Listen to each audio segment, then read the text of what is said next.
Welcome to Nilas lifestyle. இன்னைக்கு நாம பார்க்க போற ரெசிபி பன்னீர் சப்பாத்தி ஸ்டஃபிங் எப்படி பண்ண போறோம் அப்படின்றத இன்னைக்கு நாம பார்க்க போறோம். அதுக்கு முன்னாடி என்னோட வீடியோவை சப்ஸ்கிரைப் பண்ணாதவங்க சப்ஸ்கிரைப் பண்ணிக்கோங்க. பெல் ஐகானை கிளிக் பண்ணிக்கோங்க. ஆல் பிரஸ் பண்ணிக்கோங்க. அப்பதான் நான் போடுற வீடியோவோட நோட்டிபிகேஷன் உங்களுக்கு வரும். நம்ம ஒரு பவுல் எடுத்துக்கலாம். அதுல சீஸ் வந்து இந்த அளவுக்கு எடுத்து நல்லா இந்த மாதிரி துருவி எடுத்துக்கலாம். நம்ம ஸ்டஃபிங் தான் பண்ண போகிறோம். ஸோ அதனால் சீஸ் நல்லா இந்த மாதிரி துருவிக்கோங்க.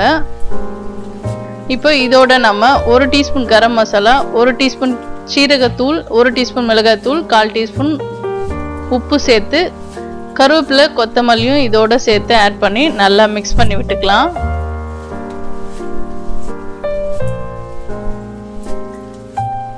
இந்த மாதிரி நல்லா மிக்ஸ் பண்ணிக்கோங்க. இப்போ சப்பாத்தி மாவு, நம்ம ஸ்டஃபிங்காக சப்பாத்தி மாவு ஒரு உருண்டை எடுத்துக்கலாம். எடுத்து நல்லா இந்த மாதிரி தேய்ச்சிக்கோங்க. நல்லா டஸ்ட் பண்ணிக்கோங்க. சப்பாத்தி மாவோட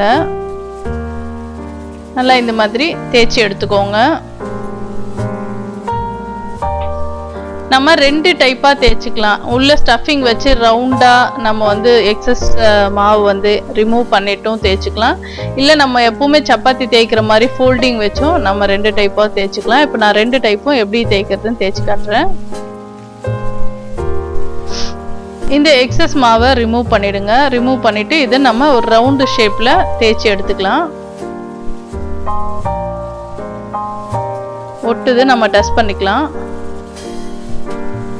இந்த மாதிரி ரவுண்டாக தேய்ச்சி எடுத்துக்கோங்க. ஸ்டஃபிங் வெளியே வராதபடிக்கு பொறுமையாக தேய்ச்சி எடுத்துக்கலாம்.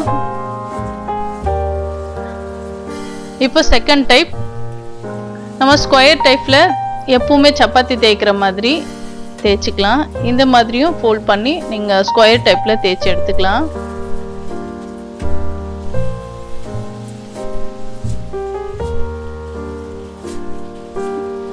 நீங்கள் சப்பாத்தி போடுற தின்னலே வந்து பண்ணிக்கோங்க. ஏன்னா ரொம்ப திக்னஸ் இருந்தால் நமக்கு சாப்பிட்றதுக்கு ஒரு மாதிரி இருக்கும். ரொம்ப தின்னாவே நீங்கள் தேய்ச்சி எடுத்துக்கோங்க, ஸ்டஃபிங் வெளியே வராதபடி. இப்போ நம்ம தோசை கல்லில், சப்பாத்தி கல்லில் வந்து நம்ம ஆயில் சேர்த்து 2 சப்பாத்தியும் போட்டு எடுத்துக்கலாம். ஆயில் வேணுங்கிறவங்க அப்ளை பண்ணிக்கோங்க, வேண்டாங்கிறவங்க நீங்கள் டைரெக்டாக அப்படியே கூட போட்டு எடுத்துக்கலாம். பாருங்க, நல்லா நமக்கு பஃபியா சப்பாத்தி நல்லா ஊதி வருது பாருங்க. நமக்கு இப்போ 2 சைடும் நல்லா வெந்துருச்சு. இப்போ ஒரு பிளேட்ல சர்வ் பண்ணிக்கலாம். அதே மாதிரி ஸ்கொயர் டைப் சப்பாத்தியும் நம்ம போட்டு எடுத்துக்கலாம். இந்த மாதிரி நீங்க குழந்தைங்களுக்கு செஞ்சு கொடுத்தீங்க அப்படின்னா ஈஸியாக சாப்பிட்ருவாங்க. இதுக்கு சைட் டிஷ் எதுவுமே தேவையில்லை.